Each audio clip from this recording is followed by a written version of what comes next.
Mr. Chukwuemeka Okoh sat in his expensive office, shaking like a leaf in Harmattan wind. The same manhood that had disgraced him for 15 years, the same manhood that had made him chase every woman in skirt, the same manhood that had made him lie to his beautiful wife again and again. That manhood was now dead, completely dead, and he knew why. 3 weeks ago, a young teacher named Linda had disappeared from his school like smoke, and since that day, he couldn't perform with any woman. Not his wife, not his secretary, not anyone. The doctors said nothing was wrong with him. But Mr. Okoh knew the truth. He had slept with something that wasn't human. Now, as his wife knocked on his office door, he had to make the hardest choice of his life: confess everything and lose his respect, or keep quiet and lose his mind.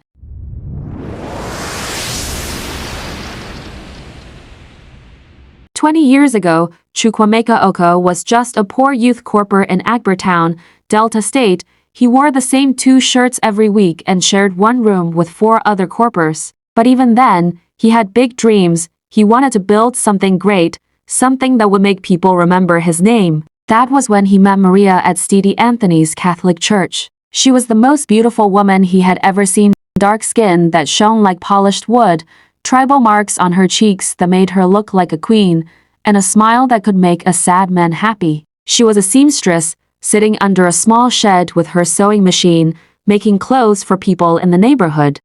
"I will marry you," Chukwuemeka told her after 3 months, "and I will build a great school. We will be rich together." Maria laughed at him.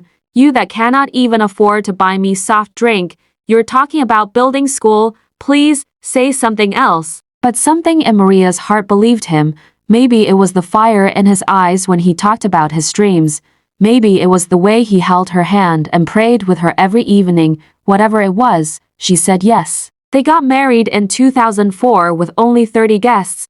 They started Moremi Academy in 2005 under a big mango tree with only 12 students. Maria taught mathematics and basic science. Chukwuemeka taught English and social studies.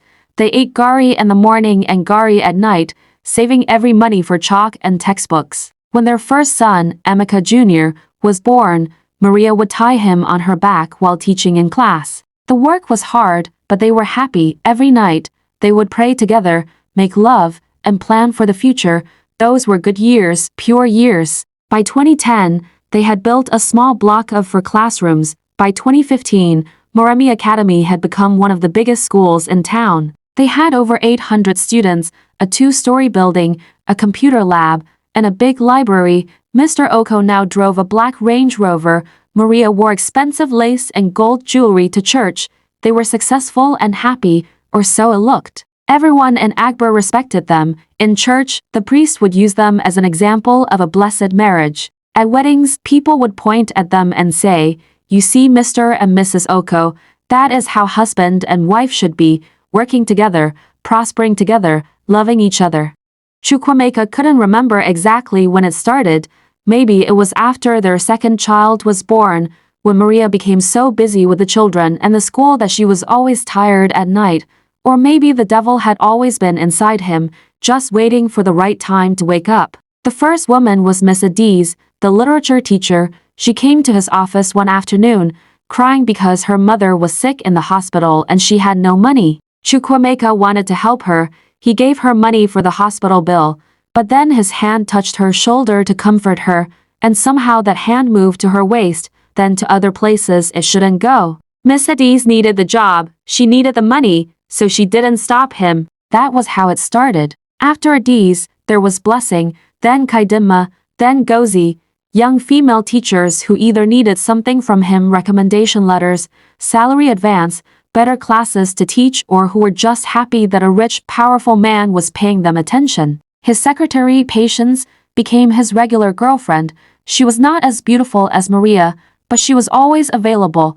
She would wait until all the teachers had gone home, then lock the office door quietly. "Sir, nobody is around," she would whisper, and Chukwuemeka would forget about his wife, his children, his church position, everything. Sometimes they would meet in her small apartment in a remote street in town. Other times, right there in his office after closing hours, with the security man paid extra money to stay far away from the administrative block. The worst part was that Maria didn't suspect anything. How could she? Chukwuemeka was still the perfect husband on the outside. He never missed Sunday service. He led family prayer every morning at AM. He paid all the bills. He bought Maria expensive gifts. When the Catholic Church made him chairman of the parish council, Maria cried with joy. God has blessed me with a good husband. She would tell her friends, Emeka is an angel. He fears God and he loves his family. Every time she said these things, Chukwuemeka would feel guilty for a few minutes, but the guilt never lasted. His manhood was stronger than his conscience. Then Linda came. It was January, during the recruitment period for new teachers. The moment she walked into his office, Chukwuemeka felt something different. It wasn't just normal attraction. It was like a spell had fallen on him. Linda was 24 years old, fresh from University of Benin with a degree in English. Her skin was like caramel, smooth and glowing. Her body had curves in all the right places, and her eyes, those eyes seemed to see into his soul. Good morning, sir, she said softly. I came for the teaching job. Chukwuemeka tried to focus on her CV, but his eyes kept going back to her face, her lips, her body. You are well qualified, he said, his voice shaking small. Very qualified. When can you start? Anytime you want me to start, sir. The way she said want made his heart beat faster. It took only 2 weeks before they started. Linda made it so easy. She would stay late to arrange the bookshop. She would brush her body against him in the corridor. She would laugh at his jokes even when they are not funny and touch his arm. When he finally made his move, she didn't even pretend to resist. I like older men, she whispered in his ear that first evening in his locked office, especially powerful men like you. For 3 months, Chukwuemeka was like a man under a spell. He forgot about patience. He forgot about other women. All he could think about was Linda. They met at hotels in Asaba, at her rented apartment, anywhere they could be alone. Linda did things to him that no woman had ever done. She made him feel like a young man again, like a king. She would call him my daddy, my strong man, and Chukwuemeka believed he was special to her. Then, on the last day of first term, Linda didn't come to school. He called her phone switched off. He drove to her apartment empty, with a to let sign on the gate. He asked the neighbors, Linda, nobody with that name has ever lived in this compound, Okoh. Cold fear gripped Chukwuemeka's heart. Who had he been sleeping with? 1 week after Linda disappeared, Chukwuemeka tried to make love to his wife.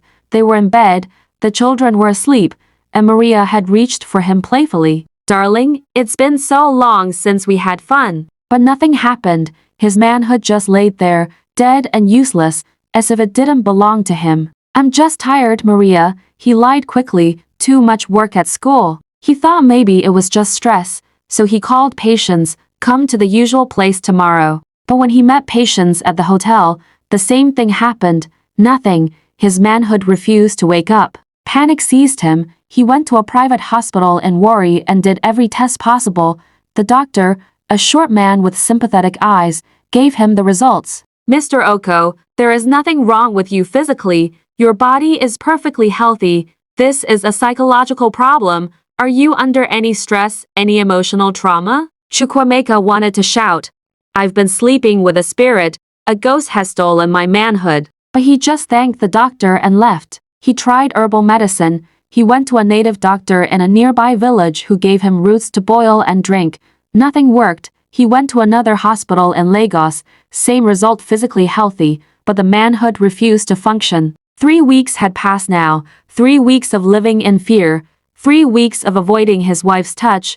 3 weeks of knowing that something supernatural had happened to him. Now, sitting in his air-conditioned office, Chukwuemeka stared at the spot where he had first been with Linda, the spot where his downfall had begun. Who was she? What was she? Had he been sleeping with a marine spirit, a witch, someone sent to destroy him? There was a knock on the door. Emeka, it was Maria's voice. Can I come in? He quickly wiped his face and straightened his tie. Yes, dear. Maria entered, looking beautiful as always in her Ankara wrapper and lace blouse, but there was worry in her eyes. Darling, you have not been yourself for weeks now. You don't eat well. You don't sleep well.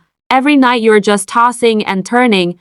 What is wrong? Please talk to me. This was the moment to confess everything, to tell her about all the women, about Linda, about the curse, to beg for her forgiveness.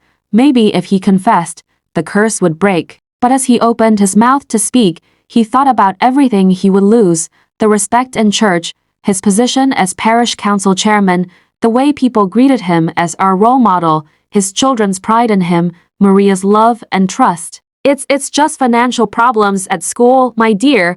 Don't worry yourself, I will handle it. Maria looked at him for a long moment, and Chukwuemeka wondered if she could see through his lies, if she had always known but chose to stay silent. But she simply kissed his forehead.